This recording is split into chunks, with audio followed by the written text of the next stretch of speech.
Hey, Algebra 1A people, Mr. Hayward here. We're finishing up the Chapter 5 review. We're doing the evens today, and this is going to be the last video that I'm going to make for the school year. So make sure you're finishing this stuff up. You only have a few more days to get assignments into me, get your grade up before the technical end of the year. I know it's been weird, but I appreciate y'all working so hard on this. All right, so we left off with all the odds when I posted the video yesterday. Now we are starting with number 14, the evens. Now this is still solving by elimination. All right, now when we were doing the odds, we said the first thing we always look for when solving by elimination are opposites. So I'd look at my x's, 7x and negative 1x, and you should ask yourself, are those opposites? And hopefully the obvious answer is no. If I were to add these two things together, they would not go away. But then I need to look at the y's. 2y, negative 2y. If I add those together, they are opposites, which is awesome. Now, sometimes people will say, oh, look, Mr. Hayward, 8, negative 8, those are opposites. And that's great, except for the fact that I don't care at all, because those don't have variables with them at all. So if those eliminated, which they do, but it comes out to 0, that does not eliminate a variable for me. All that does is put the 0 on the other side. Now, since I have opposites, I add my two equations together. 7x minus 1x is 6x, and then I have 6x equals 0. Very, very common for people to look at this and say, oh, shoot, no solution, and that is wrong. I divide both sides by 6, and I get that x equals 0. Fantastic. Okay, don't be afraid of the number 0. All right, now I'm going to look back up here. I'm going to find the smallest numbers, and I'm going to plug it in. Top or bottom doesn't really matter. Let's do the top just for fun. So 7x plus 2y equals 8. But we just figured out that x is 0.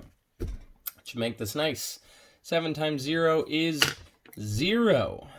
0 plus 2y basically just goes away. The 0 does. So when I divide by 2, I get y equals 4.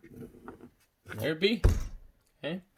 Don't forget to go back and write these two things as a point, 0, 4, and that's solving by elimination. All right, let's move down to number 16. Make sure I get everything else out of the way. All right, so again, I should ask, do I have opposites? Let's see, 9, 10, no. Negative 4, negative 8, no. Shoot. All right, so now I need to make opposites. Now, sometimes there's an easy way, sometimes there's not. If there's ever not an easy way, all you got to do is take two numbers and switch them. But here there actually is an easier way. I'm going to look at negative 8y.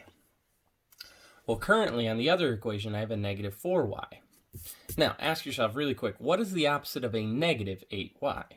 Well, that would be a positive 8y, because if I were to add those two things together, they would cancel out. Beautiful. So then you need to ask yourself, what do I need to multiply negative 4y by to make it into a positive 8y? Well, 4 times 2 is 8. But if I did negative 4 times 2, it would give me a negative 8, not a positive 8. So I actually have to multiply the top equation by negative 2. Yeah, weird. We haven't done too many like that. Now, I'm not just going to multiply the 4. I'm going to multiply all three pieces. So negative 2 times 9x is a negative 18x. Negative 2 times negative 4y is a positive 8y. Negative 2 times negative 3 is 6. All right, so now I've got my new equation, negative 18x plus 8y equals 6. I'm going to completely ignore this top equation, and I'm just going to look at these two and treat this like my new system. When I add them together, those cancel. 10x minus 18x is a negative 8x. And then negative 14 and a positive 6 will make negative 8. When I divide both sides by negative 8, I get the first half of my answer, which is positive 1. Positive 1. I almost wrote a negative 1. Oops, that looks super weird. All right, positive 1. Nailed it. Doesn't look much better. Beautiful. Great. All right, now I'm going to take that 1 and I'm going to plug it in anywhere I want. You could plug it into this original equation here, 9x minus 4y equals negative 3. You could plug it in here, 10x minus 8y equals negative 14, or you could even plug it into this sloppily written new equation that we made. I'm going to go all the way to the top. 9x minus 4y equals negative 3, but we just figured out that x is equal to 1. Now let's solve. 9 times 1 is 9. If I add 9 to both sides, I get... Sorry, almost made a mistake there. I should subtract 9 from both sides. Okay. That makes this negative 4y equals a negative 12. And then when I divide by negative 4, I get y equals 3. Don't forget, take these two things, write them as a point, 1, 3, and then we are done. Boom.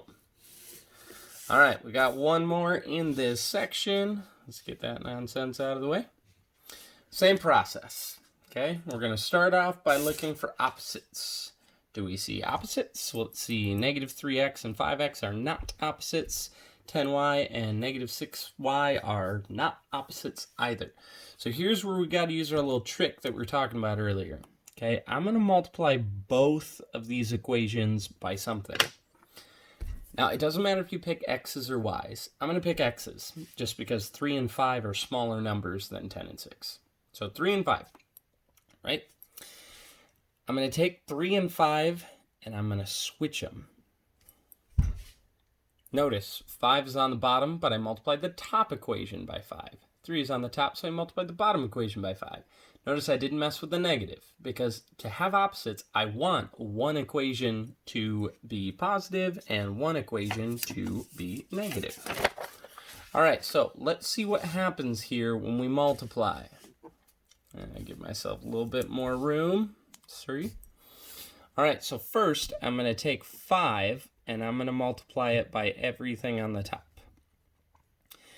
5 times negative 3x is a negative 15x. 5 times 10y is a positive 50y. And then 5 times 15 equals 75. All right. On the bottom, when I take 3 and I multiply everything by 3, 3 times 5x is a positive 15x. Pause right there, just for a second. See how I have opposites? So when I add, these two are going to go away. Sweet. 3 times a negative 6y is a negative 18y. And then 3 times 7 is 21. Boom. Okay. So now when I add these two things together, that goes away, which is what I wanted. Slightly larger numbers here, but that's okay. 50y minus 18y is 32y. 75 and 21 will give me a 96. And then when I divide both sides by 32, I get that y equals 3. Don't forget, take that, plug it back in. I don't care where.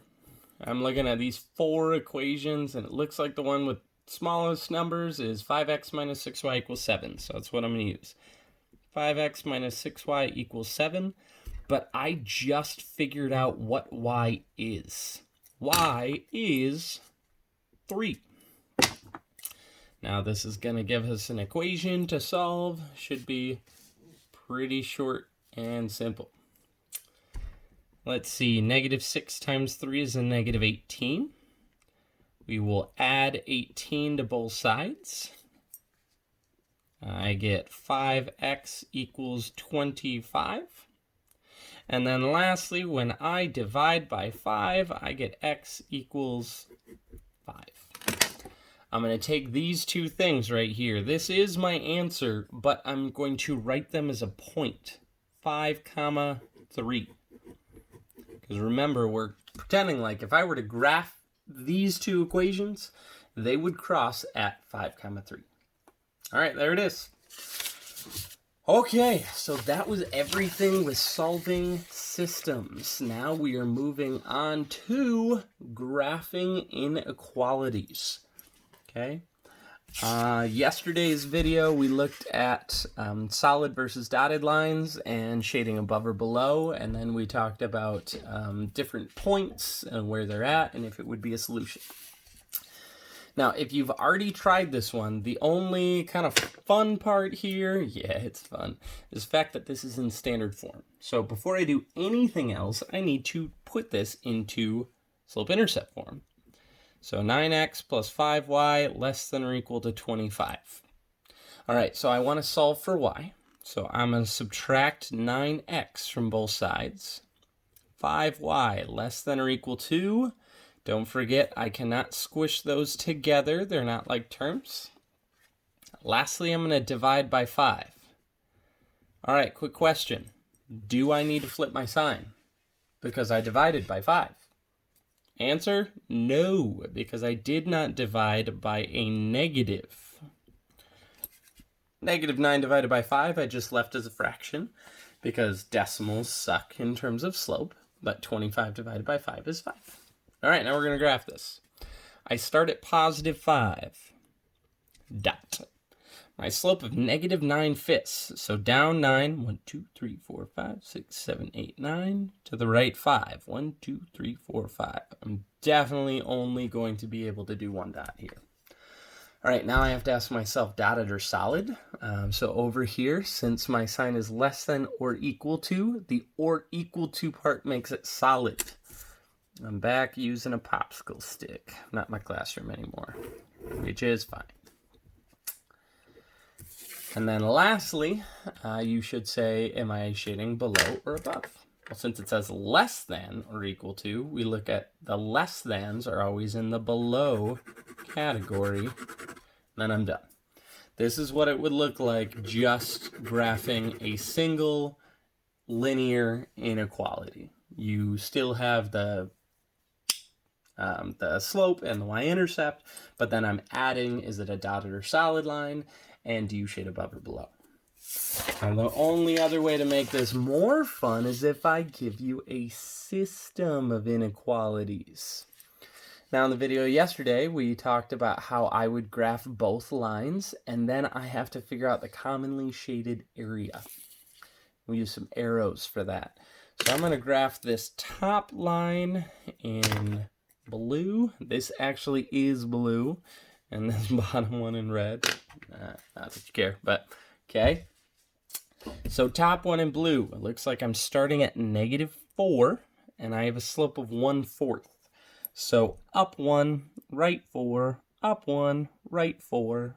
Or I could go down 1, left 4, down 1, left 4.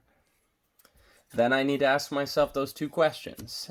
Is it a dotted or solid line? And do I shade above or below? So since there's no line underneath right here, that means it's dotted. So you use your trusty popsicle stick to make the sexiest dotted line anybody's ever seen in their entire lives. Gorgeous.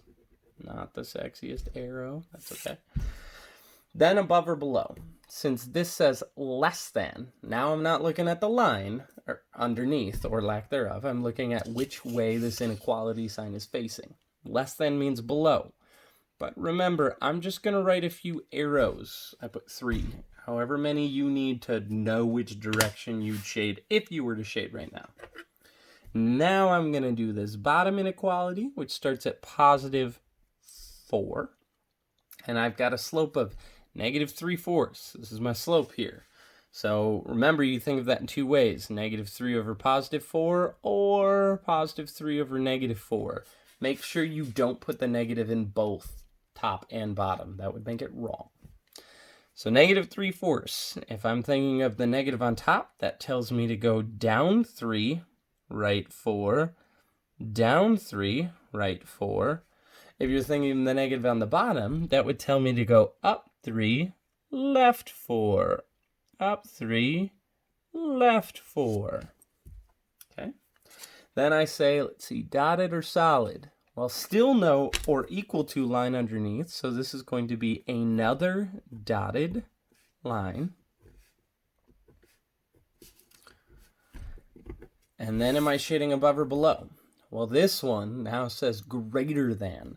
Greater than means above. Okay, that's a little tricky. Where do you shade? Well, I do still have 4 areas. I've got area, let's call this area number 1, area number 2, area number 3, and then this teeny little one right here, area number 4. Okay, well, it looks like area number 1, blue arrows are pointing at it, red arrows are not. Okay, so that's out. Area number 2 has no arrows pointing at it whatsoever, so that's out. Area number 3 has red arrows, but the blue arrows are pointing away from area number 3. Area number 4, if I had continued my blue arrows, I would have an arrow pointing at area number 4. So this tiny little section right here is actually my commonly shaded area. Kind of weird. All right, there it is. Last one right here. Now, to do this one, you do need to realize that you are going to have to take these 2 things and put them in slope-intercept form, because as of right now, neither of these are in slope-intercept form. So I'm looking at the top one, 4x plus 3y less than negative 3. And then the bottom one, x minus 3y is greater than or equal to 18. So I've got to take these 2 things before I can do anything else. I'm going to change them into slope-intercept form one at a time. So let's start here. So I need to put my x's onto the right-hand side. So I'm going to subtract my x's away. I'm left with 3y is less than negative 4x minus 3. Notice I didn't squish these together because they're not like terms. Also didn't flip my sign because I have not multiplied or divided by a negative. Lastly, I would divide by 3. I would get y less than, still I'm not flipping my sign because I didn't multiply or divide by a negative, negative 4/3 x minus 1. Okay, so y less than negative 4/3 x minus 1 is the new inequality here. This is what it would look like written in slope-intercept form. All right, so this one. This is a 1x, very important to know, because then I know I need to subtract 1x. And I get negative 3y greater than or equal to. Still not flipping my sign because even though this is a negative, I did not multiply or divide. I subtracted on both sides. Negative 1x plus 18. Okay, lastly, I would divide by this negative 3. Y less than or equal to, oh, look it, I flipped my sign. It said greater than or equal to, but I'm writing less than or equal to because I now divided by a negative. Negative 1 divided by a negative 3 is a positive 1 over 3. 18 divided by negative 3 is negative 6. So that's my new inequality, y less than or equal to 1/3 x minus 6. Okay, so this is all just the side work to say, now those things are in slope-intercept form, now we can graph them. Y less than negative 4/3 x minus 1, meaning starts at negative 1, and I have a slope of negative 4/3, down 4 over 3. Down 4 over 3. Or I could go in the other direction. I could go up 4, left 3. So either down and to the right or up and to the left. This does not have the or equal to line on the bottom, so this is going to be dotted. Good. And then this says less than, meaning if I were to shade right now, I would shade below in that direction. All right, last one. So y less than or equal to 1/3 x minus 6, meaning I'm starting at negative 6. Then I have a slope of 1/3, up 1, right 3, up 1, right 3, up 1, right 3. Or down 1, left 3, down 1, left 3, down 1, left 3. Now this time it has that or equal to line underneath, meaning that it's going to be a solid line. It says less than or equal to, so if I were to shade right now, I would shade below. All right, take a minute. I'm going to call this section right here section 1, section 2, section 3, section 4. Take however long you need, pause this video, and figure out which section you should shade. What is the commonly shaded area? All right, you can pause it again if you need more time. And if you said section 3, you are correct. Okay, look at, I had my red arrows pointing at section 3, my blue arrows pointing at section 3. Section 2 only had blue arrows, section 4 only had red arrows, and section 1 had no arrows at all. All right, ladies and gentlemen, this has been a super weird end of the year. I miss every single one of you, and I would honestly prefer to be in the classroom over this. Please, please, please reach out if you need anything. If I can help you with assignments, if I can help you figure out the end of the year, make sure to return your book to the office on Thursday. You should have my email, my phone number. You can reach me through Google Classroom. I'm here if you need me. Get the stuff turned in, and I'll give you a grade. Okay? Miss y'all. Bye.